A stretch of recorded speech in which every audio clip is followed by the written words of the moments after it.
मध्य प्रदेश सरकार जनजातीय कल्याण को प्राथमिकता दे रही है।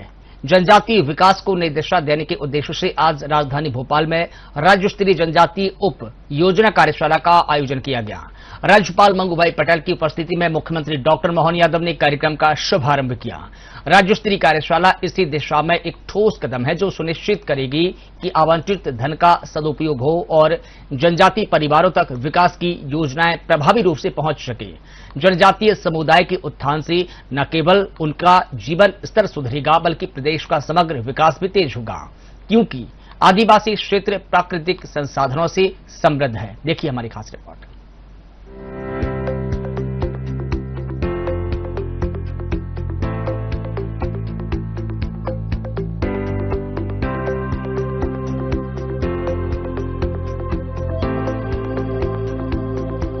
भोपाल में राज्य स्तर जनजातीय उपयोजना बजट उपयोग कार्यशाला का आयोजन किया गया। ये कार्यशाला आरसीवीपी नरहोना प्रशासन एवं प्रबंधकीय अकादमी में आयोजित की गई, जिसमें मुख्यमंत्री डॉक्टर मोहन यादव और राज्यपाल मंगूभाई पटेल ने मुख्य अतिथि के रूप में भाग लिया और कार्यशाला को संबोधित किया। ये कार्यशाला जनजातीय समुदाय के समग्र विकास, बजट उपयोग की समीक्षा और योजनाओं के प्रभावी क्रियान्वयन पर केंद्रित थी।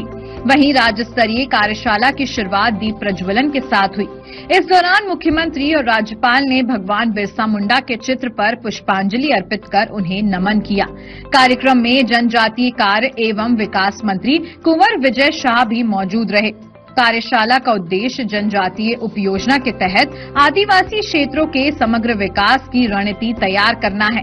वहीं मुख्यमंत्री डॉक्टर मोहन यादव ने कहा कि जनजातीय समाज का विकास राज्य सरकार की प्राथमिकता है। उन्होंने अधिकारियों को निर्देश दिए कि योजनाओं का लाभ समय पर और पूरी पारदर्शिता के साथ पात्र हितग्राहियों तक पहुंचे। मुख्यमंत्री डॉक्टर मोहन यादव ने संबोधन में जोर दिया कि जनजातीय समुदाय प्रदेश की विकास यात्रा का अभिन्न अंग है। सरकार का प्रयास है कि विकास की हर योजना का लाभ अंतिम छोर तक पहुंचे। वहीं राज्यपाल मंगूभाई पटेल ने भी जनजातीय कल्याण को प्राथमिकता देने और सिकल सेल जैसी स्वास्थ्य समस्याओं पर नियंत्रण के साथ सांस्कृतिक संरक्षण की आवश्यकता पर बल दिया है।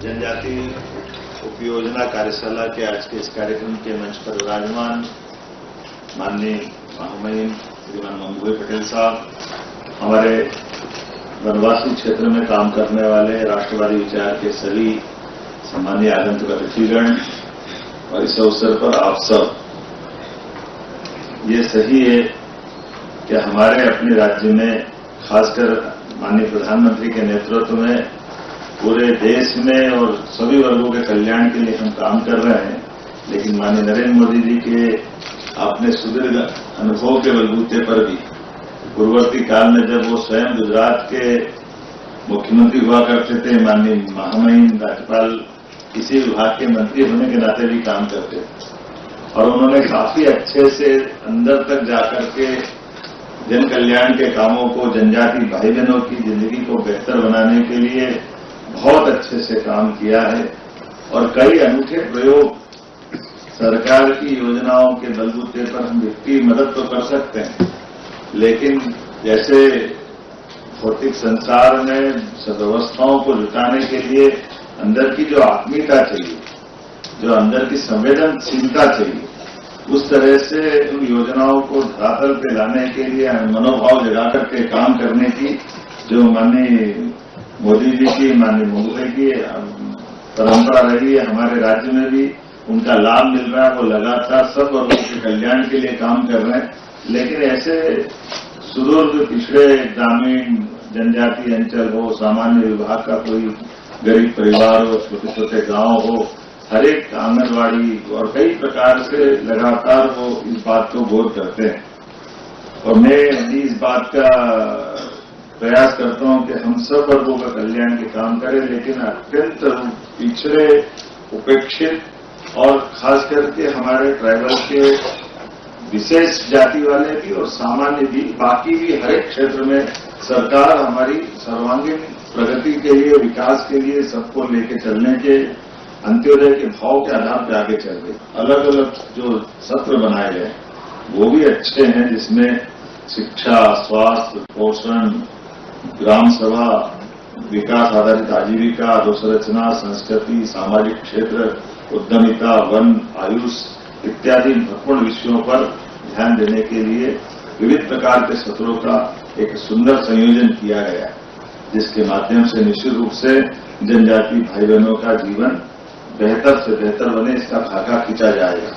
इसी प्रकार से ट्राइबल क्षेत्र में हमने विश्वविद्यालय खोलने का भी काम किया है। खरगोन में हमारा विश्वविद्यालय खोला जाना घंटिया मामा के नाम पर, यह हमारी जनजाति भाई बहनों के प्रति हमारी प्रतिबद्धता है।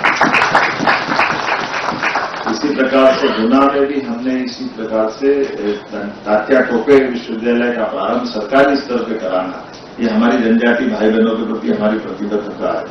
रोजगार के अवसर उपलब्ध कराने के लिए शहडोल, सीधी, हमारे अनुसूचित जनजाति के क्षेत्र में पहली बार रीजनल इंडस्ट्री कॉन्क्लेव करते हुए हमारे रोजगार परक उद्योग भी वहां लगे, तो जिसके कारण से भविष्य की नई प्रकार की नई हमारी जनरेशन को भी काम मिले और बेहतर संसाधनों का उपयोग हो। आमतौर पर ऐसे बहुत सारे प्रयोग करने के लिए हम बड़े हैं, लेकिन आज तो ये वास्तव में कार्यशाला अपने मूल उद्देश्य की प्राप्ति करेगी, ऐसी मैं कामना करते हुए मेरी बात समाप्त करता हूँ। बहुत बहुत राज्यपाल मंगूभाई पटेल ने भी जनजाति समाज के उत्थान के लिए शिक्षा, आत्मनिर्भरता और समावेशी विकास पर दिया। कार्यशाला में विभिन्न विभागों के अधिकारी और विशेषज्ञ शामिल हुए, जिन्होंने योजनाओं के बेहतर क्रियान्वयन पर चर्चा की। स्पष्ट है कि सरकार जनजातीय विकास को लेकर गंभीर है और इस तरह की कार्यशालाएं नीति और क्रियान्वयन के बीच बेहतर समन्वय स्थापित करने में अहम भूमिका निभाएगी। आज एक और कार्यक्रम यहाँ संपन्न हुआ। हमारे प्रदेश में देश का बड़ा हिस्सा जनजाति भाई बहनों का हमारे प्रदेश के अंदर है। उनके जन कल्याण की दृष्टि से भारत सरकार और मध्य प्रदेश सरकार मिलकर के अपना एक बड़ा बजट का हिस्सा रखते हैं। बजट का सही अर्थ में जनजाति समाज के विकास में उसका सदुपयोग हो, विकास की धारा में जनजाति समाज इस कदम से कदम मिला करके बाकी समाज के साथ चले। बच्चों के स्कूल, कॉलेज, रोजगार के साधन, जनजाति प्राचीन मान्यताएं, मानबिंदु, प्रत्येक क्षेत्र में विकास की जो संभावना है उस सभी बातों को लेकर के हमारी सरकार लगातार जनजाति का बजट भी बढ़ाती जा रही है। और ऐसे में भारत सरकार भी माननीय प्रधानमंत्री के माध्यम से, प्रधानमंत्री जनधन योजना के माध्यम से भी बड़े पैमाने पर आवास से लेकर सब प्रकार की राशि देकर के और उम्मीद कर रहे हैं कि हमारे समाज का ये कदम से कदम मिला के चले। मैं बधाई देना चाहूंगा महामहिम के माध्यम से चलने वाली ये 2 दिवस की कार्यशाला, इसमें शासन के और सामाजिक क्षेत्र के लोग मिलजुल करके इसमें भाग लेकर अलग अलग सत्रों के माध्यम से हमारे इस समूचे वर्ग के श्रेष्ठता के लिए काम करेंगे।